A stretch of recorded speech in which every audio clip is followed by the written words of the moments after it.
Hi everyone watching Lithuania 2, Netherlands 3 in World Cup qualifying. A disappointing result for the Netherlands in that it was a very narrow win against a spirited Lithuania side.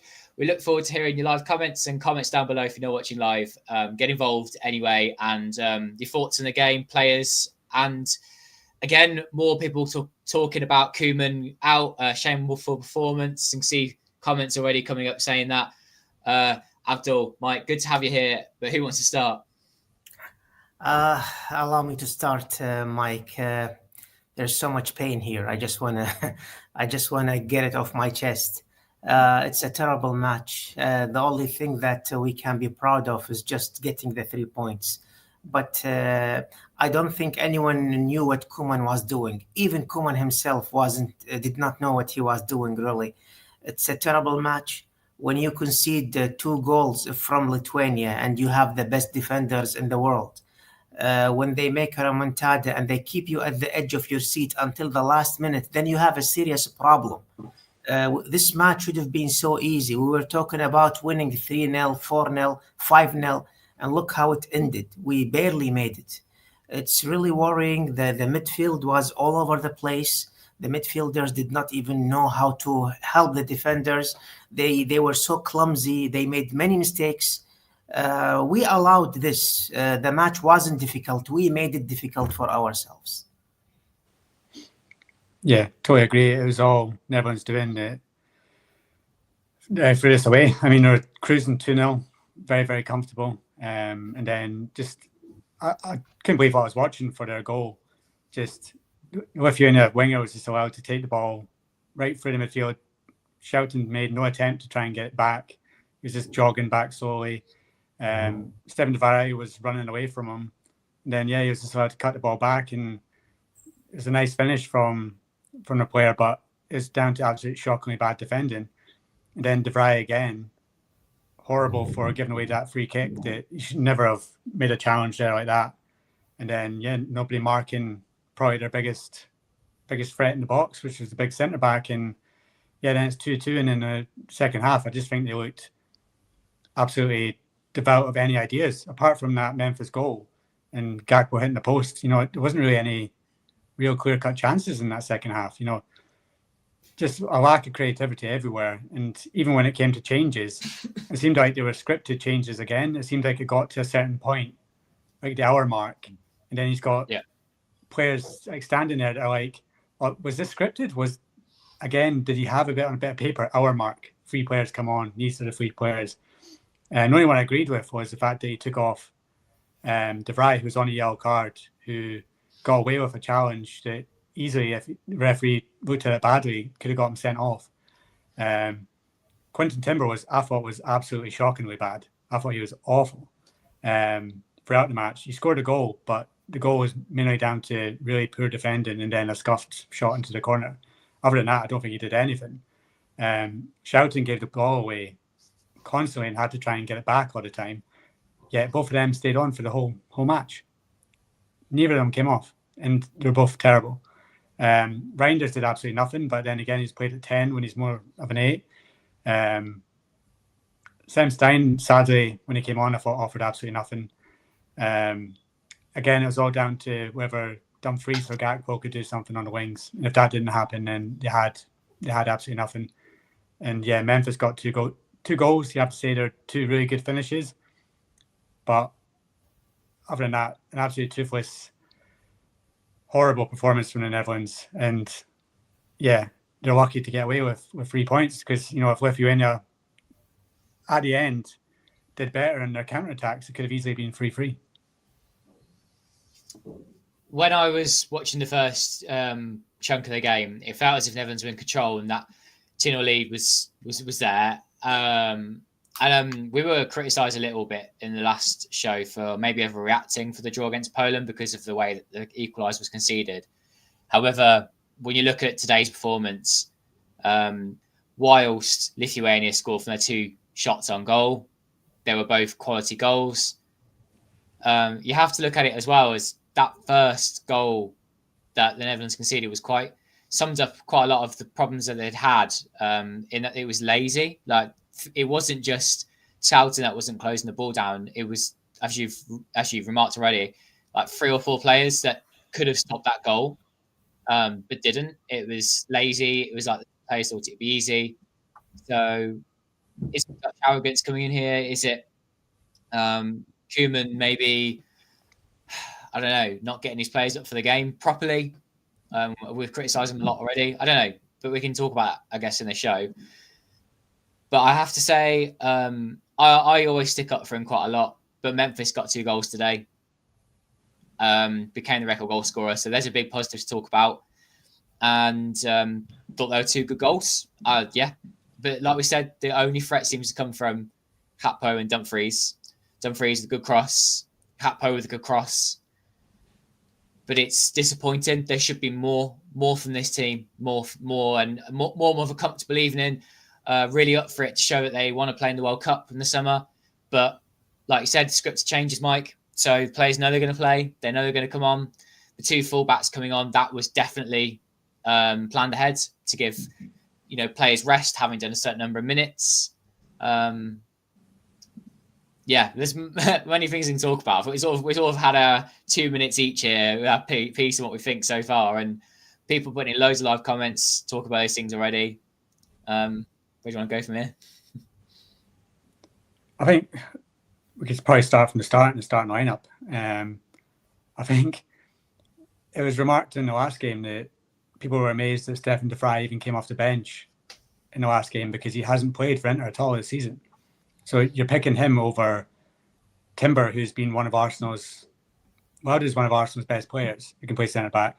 You're also picking him over Matthijs de Ligt, who has been getting praise from Man United fans and has been a starter for them in every game for them. And you look at it and then you see the first half, and de Vrij, I think, was culpable for both goals. And then that's Koeman's choice. That's down to him making poor decisions in his lineup. I think he underestimated Lithuania by making those many changes. I think he thought, we can change the backline, we can change the midfield, we'll be fine. Obviously, Frankie de Jong couldn't be there because he was injured, but I thought Schouten and Timber just didn't work. I don't think either really complement each other, and then playing Reinders as a 10. I think we all want to see maybe Xavi Simons as a 10. But he didn't even get on. Noah Lang didn't get on. There's a lot of players that we probably would have liked to see not picked because, at the end, Koeman had to go back 5 because that's how much we were holding on. Yeah. Yeah, it was a surprise that he went with that at the end, but it was like the result's the most important thing, which it is. We won another World Cup qualifier, but should have been so much more comfortable. Even with the changes that were made, I think Koeman's entitled to make those changes, to be fair, but they're not those players to prove themselves in a game that should still be comfortable. But why do you keep doing this? Why do you put yourself in trouble and then you try to fix it? He saw this from the first half. The team wasn't good. The defenders made many mistakes. The midfield was clumsy. Why do you wait until like the 70th minute maybe before you make changes, Lithuania made changes in the beginning of the second half. I don't know much about this team, but I bet they were, they were hoping they could score more. They saw how bad we were. So they were encouraged to play better, We motivated them. That's the problem. Then it was obvious that Koeman was helpless, so he decided to defend to keep the result 3-2. Okay, we won. As I said, this is the most important thing, but you cannot get away every time with such performance. We did not last time against Poland because it's pretty much similar to the way we played against Poland. Yeah. I think it's a common theme. No, go on, you go first, Mike. I think it's a common theme. I think aside from, the first 2 qualifiers in the Spain games, we keep seeing Koeman coming out after games and saying, things need to improve, things need to be better, some players need to be better, but he keeps picking the same players. So yes. How can he get any better when, Nathan Ake is starting games, even though he's not playing for Manchester City, de Vrij's starting. I don't think, Quinten Timber has been amazing for Feyenoord so far this season, but he's starting over other players in that midfield. Donyell Malen's not a starter for us. And yes, I think if we had a choice, we'd have all picked him for today. But, these are players that aren't exactly in form for their clubs, yet they're expected to turn up and turn it on from the Netherlands. And I mean, it's clear that once this team loses one goal, they get very, very shaky and open, I think. As soon as Lithuania got that first one and the crowd started to get a bit excited, Netherlands players just looked like, okay, that's when the mistakes started creeping in. And towards the end of the game, they were all over the place. There was no control there. Veghorst came on, and I think he lost it with every single one of his touches. Like his first one gave Lithuania a breakaway. You know, some of these players that you rely on in big moments before are coming on and making mistakes. You know, it's not down just to Koeman. You know, the players have got to do what they need to do on the pitch. But he's the one that's picking these players, and maybe some of them aren't good enough anymore to be in the squad towards the World Cup if we're going into it expecting to win it. Yeah. Should we have a look at some comments? We've got John asking first question, why Schouten? Of course, De Jong was injured coming into this. But Schouten is that player that should be coming in and pulling the strings in midfield in a similar way to De Jong. Even Van Gaal wants compare the two players. We know that De Jong's better. Schouten was great at our last big tournament, and I don't know. I mean, this is why he's playing. Of course, we're trying to play him back into form. PSV are trying to play back into his best form. I don't mind that pick, but it's how he was sort of mentally today. It wasn't his best performance. He wasn't sharp. Yes, I won't be harsh on Schouten because almost the whole team was bad, except for Gakpo. Maybe he was trying really hard. So I was with 2 goals. Yeah, exactly. I wouldn't really blame Schouten. Maybe it's just a bad day for him. It's difficult to perform good in a day like this when the whole team is not playing good, actually. One thing that I think is a good topic is, you know, one player has to be left out of the squad. And for this game, it was Justin Kluivert, even though he only got a few minutes against Poland. If you're looking for an attacking midfielder who could have came into this game, you know, Reinders could have been the 8 and Kluivert could have been the 10. I think the team would have performed much better. But he decided to leave Kluivert out completely. I don't know if there was an injury, he didn't say. It's just Kluivert was left out. I thought that was a bit of a surprise going into this game. When, again, he could have picked any one of the centre-backs that were on the bench, just a player that misses out when you need a little bit of extra creativity. I thought it was surprising that Kluivert was the one that was dropped. Yeah, it's a good question with the player that's left out completely. For me, though, I want to ask you back, Mike, why you are now against the idea of Reinders playing as 10? I think we need to see other options. I think that from these games, I think I want to see a midfield of Frankie next to Reinders with, say, a Simmons or a Kluivert in the 10. I think that's when it performed. I have to agree.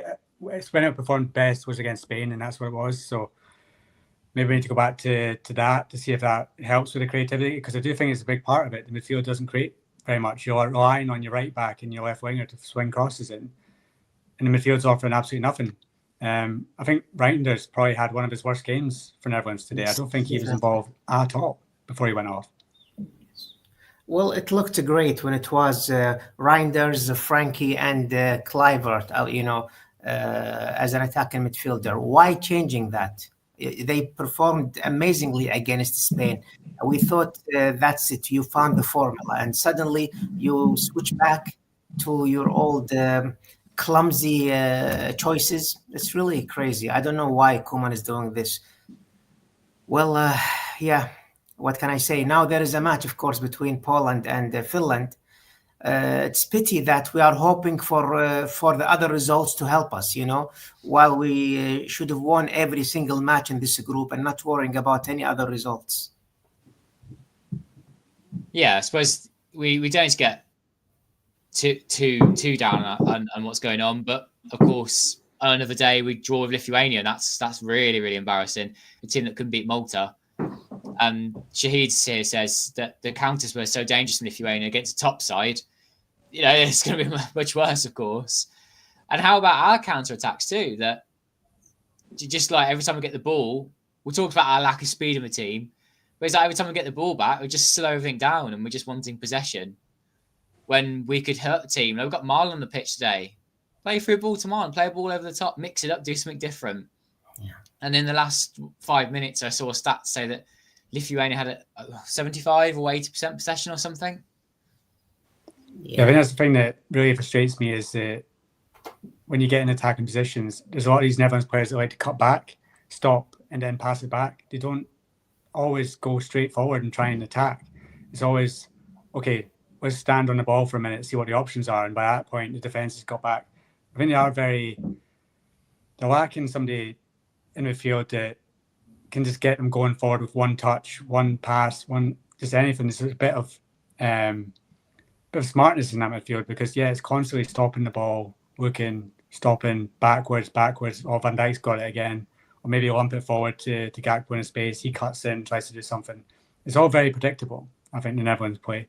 And I think Lithuania dealt with it perfectly. It was only one really, really good cross from Dumfries that prevented them from getting a point from this game.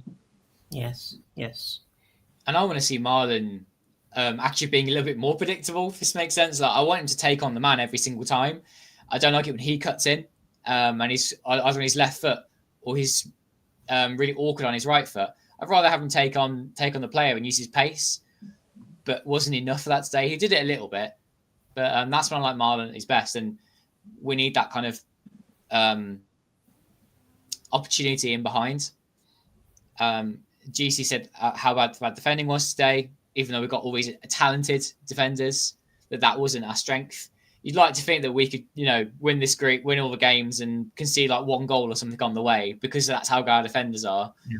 And yet we conceded 3 in 2 games. You could have the best defenders in the world, but you don't defend right as a whole team, as a system, The midfield kept the defenders exposed the entire match. And that's why every counterattack was dangerous. And they scored from 2 chances, 2 goals. That shows you how bad the defense was during this match. I also think that the lack of speed was in the defence as well. There's a few times where even Dumfries was getting absolute beaten for pace. I think that's why going forward, somebody like Mickey van de Ven is so important because he's quick and he can get back and help out in situations. I think he's vital because if you play De Vrij, De Ligt, Nake, you've got 3 really slow defenders. You need somebody like Timber or Van de Ven in there to has a bit of pace who can get back and stop these counter attacks because today they didn't have any of that until Mickey van de Ven came on. Yeah. Is this a fair comment from Chris here, or is he overreacting with the Memphis Fest? He's called it, trying to get him to score, getting him an assist. Tonight should be a celebration of him, because he's scored the most goals for Netherlands, overtaking Robin van Persie. But is this fair? Well, I just hope he quits after this. He got his number. He was hoping to score above 50 to be the all-time scorer for Oranje, and now he is. I don't think he has a place in the team, really. I barely saw him in the match except for the 2 goals. And if you allow me, speaking of Malin, he was relatively better than Simmons, but still he's not the right winger we are looking for. I think we need to find a better winger. He was slow. That's why all our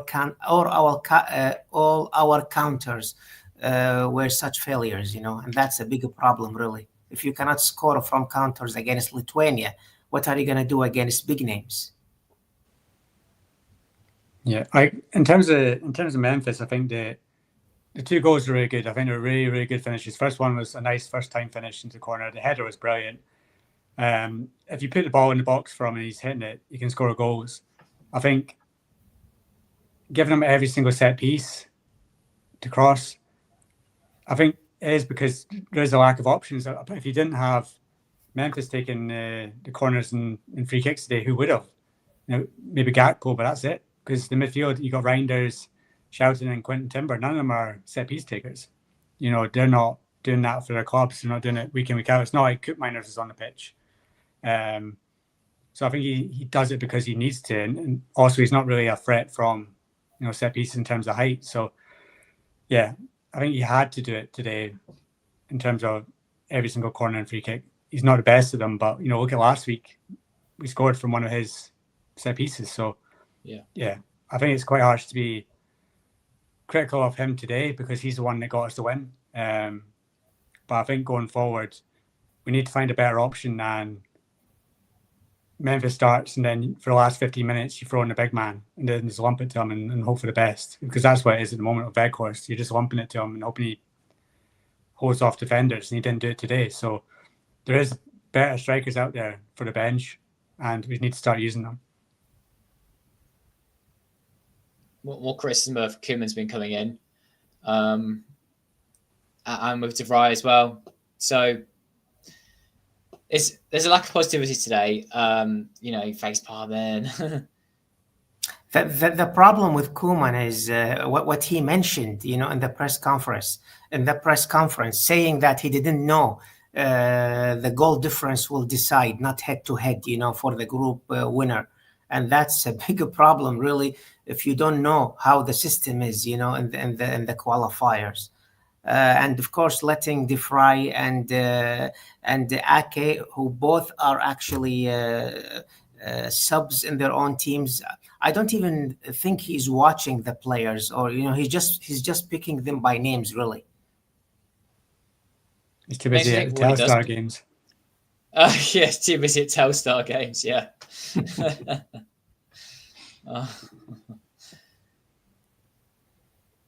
Yeah.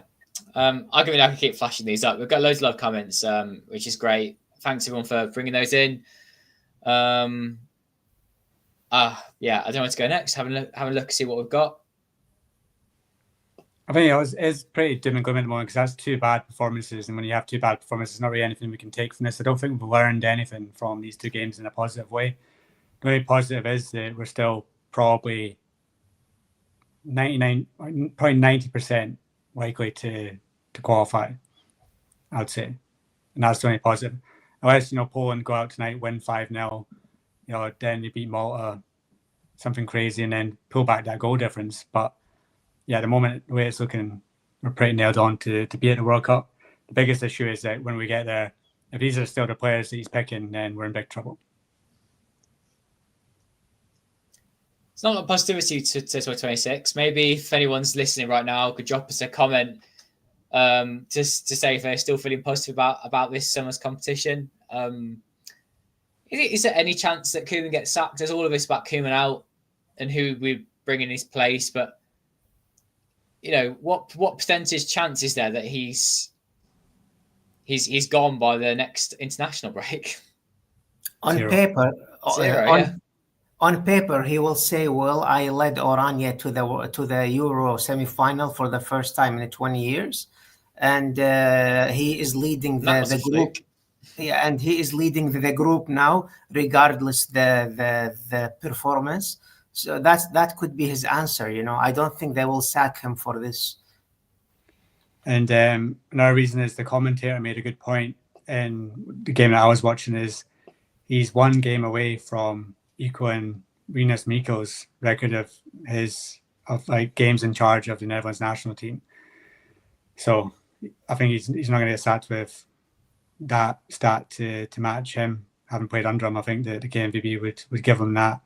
And I just don't think Nigel de Jong has the strength in his position to do it. And I think they're too close. I think, they're all buddy, they go watch games together. I don't think he's kept himself distant enough to then wield the axe and say, no, this isn't good enough. We want to win a World Cup and you're leading us down a sorry path. There's just no leadership at the KNVB to do that. One of the comments was talking about some old players who have to leave. I totally agree with that. Why selecting De Vrij when you have Botman? Botman doesn't play much because he just came back from an injury. Well, it's the same thing with Memphis, De Vrij did not play at all. So why do you keep depending on 34, 35 years old players? It's time to just, choose or select fresh legs for the team. But this is not the case. I don't know when he's going to do that. You cannot go to the World Cup depending on Memphis Depay, and then when things get ugly, you bring in Weghorst. That's not going to take us anywhere. and we only have 7 months or 8 months before the World Cup starts. 9 months. In 9 months, you have to find better players. But I don't see him searching. That's the problem. But I also don't see the Dutch press asking. So that's another problem in the Netherlands. He seems to get away with it because whereas the reporters turn around, like during the press conference when the squad was announced, nobody was asking where Omega was. Nobody was asking where these players are. And when he gives the answers, he's not challenged on anything. So I do think there's a bit of everyone's sort of in the Netherlands just sort of content with this, which is crazy because they're not going to win a World Cup like this. And meanwhile, there's this comment I've put on screen from Alexander. The Poland game felt like a loss, and this game also went the same way. But I guess if the Hatpo shot had gone in, Marlon goal stood, which should have stood, by the way, we're looking at 5-2 and saying things are okay. I don't know. I think we still would have been on here and talking about that time where Lithuania were at 2-2. Yeah. And I did say earlier that, yes, it was some 2 shots on target, 2 quality goals. Football can do that. But we watched the game and we could see that it was not Netherlands worthy performance, I guess you could say. Like it wasn't great. Like it was satisfactory that they won, and that was about it. So yeah, I'm gonna stick my I'm gonna stay in my position, thanks. And I don't think it was great. Yeah, even if we won 6 or 7-2 in the second half, for the first half to end 2-2, and we allowed them to make a remontada, it's really concerning. So that ruined everything. Just for that comment, the commentator I was watching said Lithuania are ranked behind Burundi in the world rankings. Burundi, so that's how bad their record is. Yeah, and some of their attackers were running rings around Dumfries, Van Dijk tonight. So yeah, it's quite scary. It's the first time, by the way. It's the first time we concede 2 goals from a team ranked 144. So that shows you how bad it was. Weghorst has come up again in topic of conversation. Can someone explain why we're putting him on when we're defending a lead and goal chances will come from counterattacks? The man can't run. Exactly. Someone also said about how he can't hold the ball, cannot pass. So why bring him on? Yeah, it's a good point. Yeah, but I think these changes are scripted, remember? It's the same as what it was with Stein. There was a few times where there was breaks on, but Stein can't run either. He's not quick. Yes. So there was just no pace in the attack whatsoever. If you get Weghorst on the ball, if you get Stein on the ball, you're not going anywhere quickly. There's a distinct lack of pace from the bench, which he really needs to sort out going forward. And there is speedy players. When he gets fit again, Somerville's quick, Omega's quick. There's other ones around that have speed that he can bring off the bench that would do more in the last few minutes than just lumping it to Weghorst. Yeah. Frimpong as well. Yeah. It would have been nice to have him tonight, wouldn't it? A bit of pace. Definitely. Yeah. Martins was a Belgian golden generation that we've had all these good players, but because of the manager, it's not that great. And I agree with this one, Giordano, that impression is that Kim does not watch the games of individual players in their respective clubs. I'm sure he did not watch Somerville playing, the previous match. He was amazing. He was so quick. He was a great dribbler. I'm sure Koeman did not even know that Somerville played that match, really. Yeah. I don't know if I agree with this one, though. It's better if we don't qualify. No, of course not. We still want to pretend that we're going to win the thing when we get to the summer, We always still want to have that blind optimism that we'll do something. Well, hoping to get lucky somehow. Yeah, exactly. Like we got to semi-final of the Euros. Yes. Talk about Nigel de Jong, shall we? He's got a few times in the live comments today. Kevin has to leave, but he won't. And Nigel de Jong won't sack him because he's a process type of guy. Does one of you want to talk about Nigel de Jong, in case some of us don't know exactly what he does now he's retired? What does he do in the KNVB? Sorry, Mike. Well, Nigel de Jong, of course, was with Oranje in 2010 and 2014. Great player. Yeah, and he was also a great player. It surprises me that he sees this and does nothing really. I was expecting some statement from him, questioning Koeman at least for the bad performance against Poland and Lithuania. With these kinds of defenders, you conceded 3 goals from Poland and Lithuania, and you just let it pass. I was hoping to hear something from Nigel de Jong, but unfortunately, he's not saying anything. Yeah, so he's like the director of football. He's kind of the one that makes the decision whether Koeman gets sacked or not. He spends a lot of time on training with the players. He's around the squad a lot.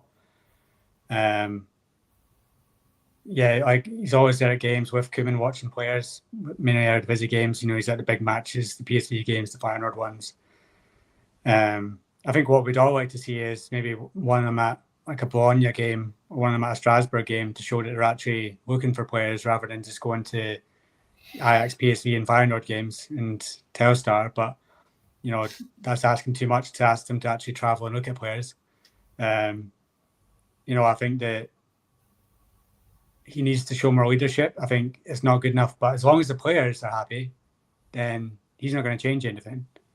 And I'm pretty sure half these players are very happy that Koeman's still in charge. The only one I think will be slightly annoyed is Weghorst, because he'll think he should be starting, and he's not getting picked. So I can imagine him speaking out kind of against Koeman, but I don't think anyone else would. And yeah, it worries me going into the big tournament, because if you look at, say, now I don't want to praise them, but if you look at England at the moment, the best players are coming from, your Nottingham Forests, Newcastle. It's not always just Manchester United and Liverpool and Manchester City that the players are getting picked from. It's ones that are doing the best for their club teams. And it's never been that way in the Netherlands for years. It's always been the big names get in. Or you play in the Premier League, do you? Week in, week out, okay, you're in the Netherlands squad. Or you play for FC20, or you're not getting in at the moment. Or you've moved to Feyenoord, now you're in. It's not the best players at the best club. It's a warped way of doing it, and it's probably a big reason why the Netherlands aren't going for trophies, because they're not picking players based on who's in form in the best positions. Yes. Well said. Well said. Yeah. Tick. Don't forget to hit the like button, by the way, someone said. Yeah, that's a good reminder. Thanks for one. If you're enjoying these, do hit the like button. I still I'm in disagreement with this, Rob. We've talked about strikers so much on Football-Oranje, but you surely can't leave attack at World Cup. We have no better options. We're having to bring on Weghorst. I think the false 9 was a good suggestion from one of the comment sections against Poland. I think it was, someone said about it. But it's who you play as that false 9. Is there enough movement and pace in that side? Probably not to do that. Rely upon crosses and the target man in the box with players get around them. So because we don't play that way, we're going to have to stick with what we've got. Of course, we have respect for Memphis. He scored so many goals for Oranje. He's been playing for Oranje since 2013. So what we're saying now is not like we are dissing him or something, but it's time for him to leave. He's not as good as before. This is life.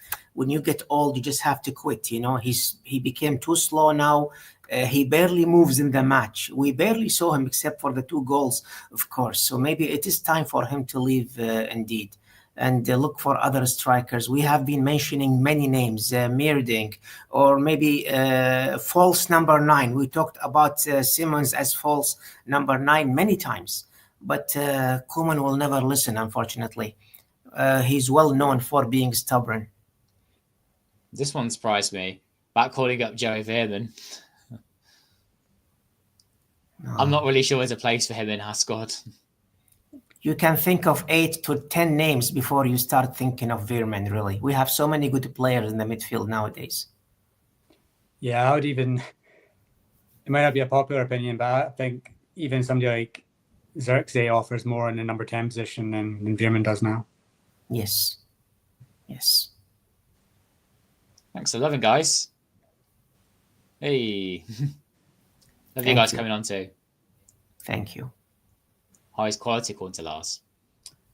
Wow. Thank you so much, guys. Still people talking about centre-backs, defenders here in the live comments. Many here. What's James got to say? We all have talent players with little luck to win the World Cup. Okay, yeah. Kim was married to Becca Horse. Thanks a lot. Yeah. Everybody knew that the horse was going to play in the last 10 or 15 minutes. Everybody knew that. Yeah. Oh, dear. That's just anyway for the kind of things we've had today. And there's someone criticising here, choice Simons. Forget Simons, the guy's not there yet. See how he gets on at Spurs. These players, of course, have got a big season ahead of them. So players like we don't have to get too hung up on, I think, for now. But it's still Kim for me. That's a doubt. I just cannot get the same buzz about him like when he was at Southampton doing a great job, like when he was in charge of Netherlands the first time. That was a really good manager then, and I just don't know where that has gone and why we don't have that same buzz and excitement. And he just sounds so, I don't know, he's like he's not really up for it the same in his second time in charge, to be honest. Talking more deeply about him now.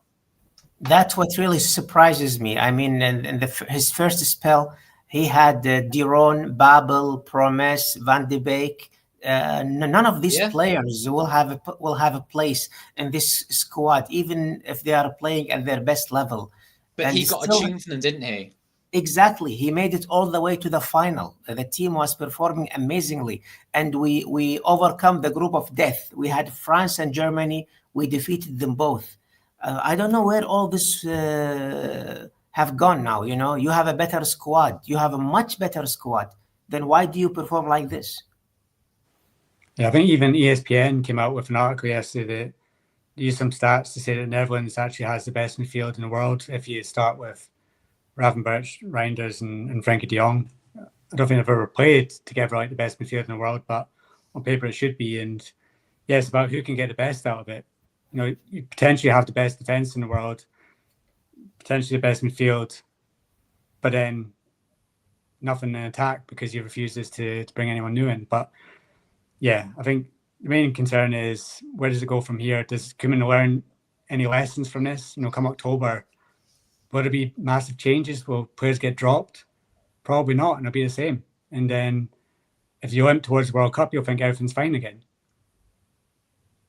Yeah. Is there anything else you guys want to talk about this time? It's a shame that it's our last sort of Netherlands chat until the October games, but it's not too far away. It's next international break, and I'm sure we'll be talking on a podcast soon about other Dutch football matters away from the Netherlands.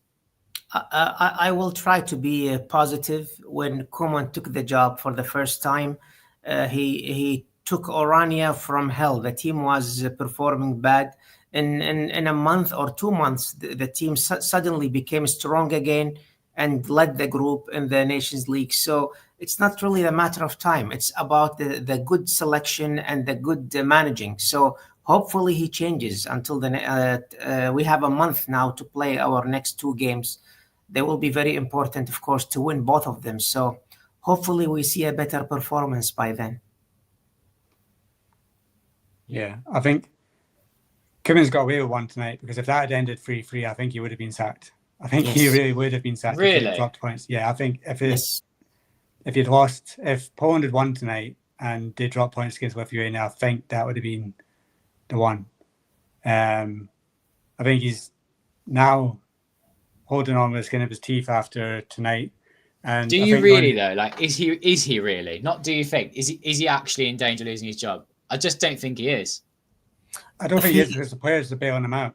I think that Nigel Young's not going to just sack him for the sake of it. I think it's going to take a result for him to do it. And I think tonight would have been a result if it had ended 3-3 or 2-2. I think if the next few games, I think, are in October, I think it's more winnable games. So if he gets through those, then it takes us to a World Cup. Then I don't think he'd be sacked. But I think tonight, if it had finished 2-2 or 3-3, he would have been sacked. But De Jong needs a reason to do it. And right now he doesn't, because they're top of the group and they just won. Yeah. I think there's still that ambitious move that you could make, though, to go, the performances aren't good enough. We can see that improvement is needed. Different coaches, different ideas at this point with this great group of players. And there's still room to do something like that. We've seen it so many times in like English football with clubs being so impatient with their managers just going for it straight away. We've kind of given him that time. Like we know what will happen when we get to the World Cup. Nothing's going to miraculously change. But I suppose at the same time you could say, well, a striker isn't just going to come up out of nowhere with a new coach. But yeah. To be honest, even if he's sacked, I'm worried about the guy who's going to take the job. I'm afraid it's going to be Ten Hag. He's completely devastated nowadays, with the problems he faced in Bayer Leverkusen.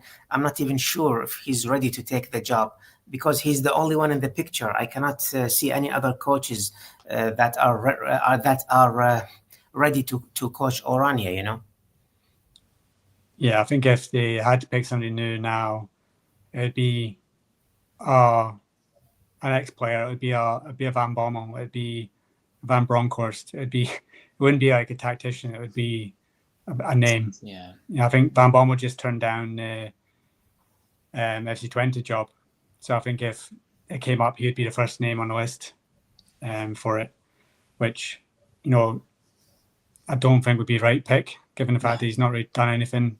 I think Netherlands need a younger guy, strong, and one that is good at tactics. And I don't think Van Bommel suits that. I think we're waiting for somebody that's really, really good tactically to come in. A foreign coach. Yeah, I think foreign would be the best option at the moment, but I just can't see it. Nobody ever expected Brazil to sign a foreign coach. It's a huge football nation, but they have an Italian coach now. There is nothing shame about this. If you don't have a good coach in your country, it's fine to get a foreign coach. I was really hoping for that, but it seems like it's out of the picture for KMVB. England even have a German coach, which you'd think would be unheard of. But we all know one man who's available. He just got sacked by Fenerbahce. I'm not sure if that's a good idea. Yeah, he will receive red cards more than the players, So I can't see it happening now, but there's no excitement for me right now going into those October qualifiers. Like I don't see anything changing. I watched the under-21 team and the under-19 team to try and get some sort of excitement for the future of Netherlands.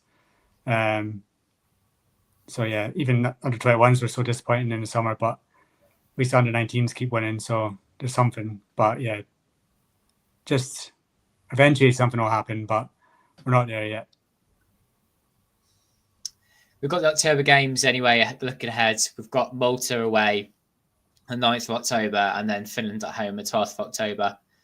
For the last two games in November, Poland away and then Lithuania at home.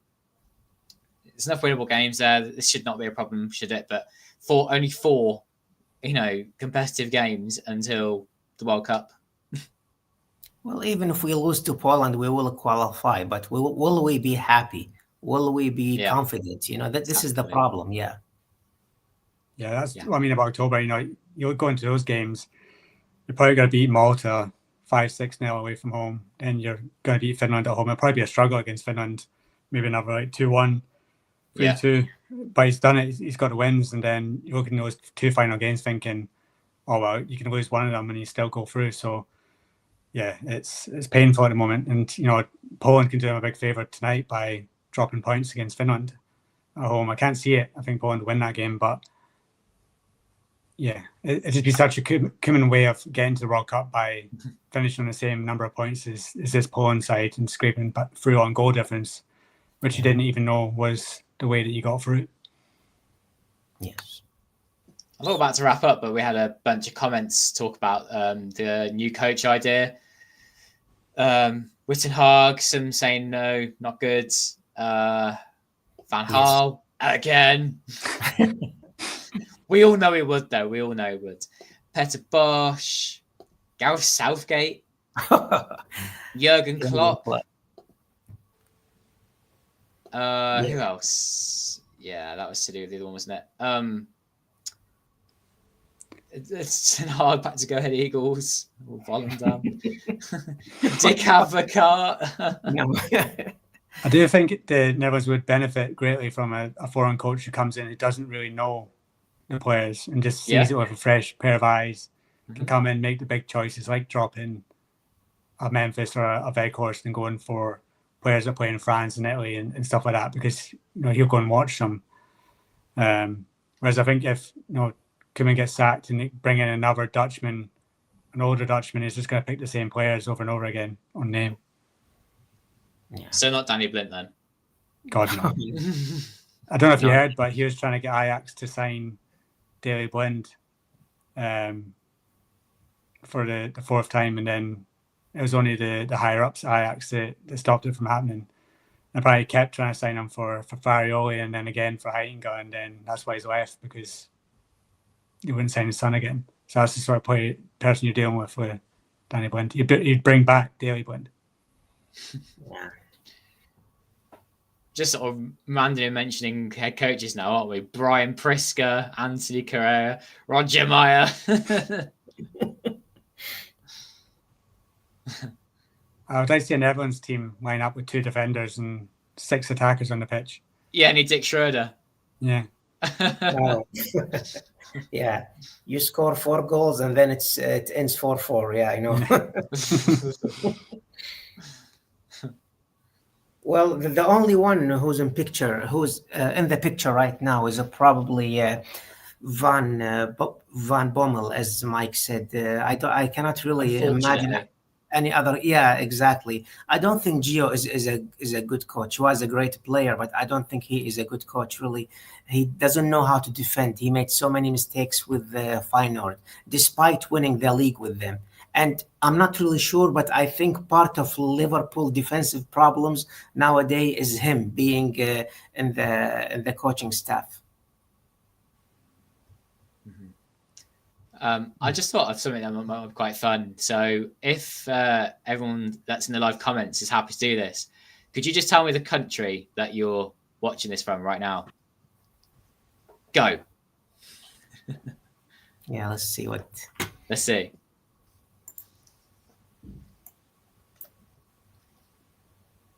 There must be a lag. Come on, everyone. Suddenly they're shy of... There we go. Okay, USA. Wow, 3 people from USA, 1 from England, Canada.